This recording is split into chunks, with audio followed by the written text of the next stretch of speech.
Hey everyone, today we're diving into Old Boo's hilarious boxing journey. It's gonna be a riot. Intense pain made his attacks weak, but for $50, he endured an agony. The crowd, not impressed. The crowd shouted for him to get lost, throwing peanuts and popcorn like confetti. Eventually, the referee had to call it off, declaring this match. Not only did Old Boo end up with $0, but he also got his boxing license revoked by the club owner.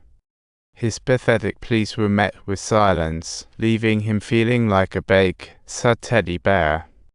Once home, he sheepishly spilled the beans about his adventure to his wife, and without a job, the bills piled up like a mound. His wife, at Ayumat Agrov Arabic letter 6 FA since time Cyrillic letter 43 not signed, proposed sending them to her sisters for a while to earn money via interviews, but Old Boo shouted no way.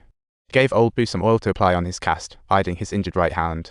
Old Boo thought, maybe I'll try my luck at the docks tomorrow. He was then going back and forth in his head about heading home. But his wife kept urging him to cover that right hand, because who knows? Tomorrow might just bring a lucky break. Once a gladiator in the ring making opponents cry for mercy, now this guy is being crushed by life. The next day, he was unexpectedly picked by the foreman, but while working, his buddy spotted the injured hand. The foreman approached. What on earth happened here? Old Boo barely opened his mouth when his buddy jumped in to save him, making it clear to the foreman that all was fine. Old Boo felt grateful towards his buddy, but days later, they found their electricity cut off. 4 months of unpaid bills will do that to a fella. Even if he worked 24/7, he wouldn't earn that much, not guaranteed to be picked. To survive the cold winter, they had to tear down some roadside fencing for firewood, while the kids were literally shaking like little leaves. Heartbroken, his wife sent the kids to their aunts to spare them suffering. Old Boo returned home. Walking in, he discovered the kids were already gone, and they exploded into an argument after all. She swore they'd never be separated. His wife stormed out, thinking he was abandoning her, but in reality, Old Boo was heading to the soup kitchen.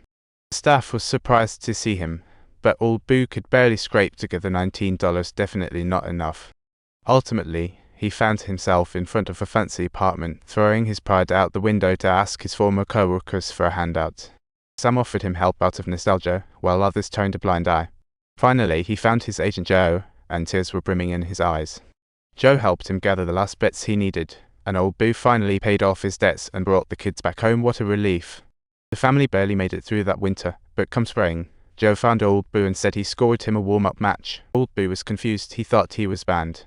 How could the club let him fight? Joe explained it was just a one-time chance against the world's #2 fighter. The injured opponent left no suitable replacement, so they chose him. Old Boo earns $250 just as a sparring partner. Old Boo was as thrilled as if he'd just hit the jackpot. This was life-saving money.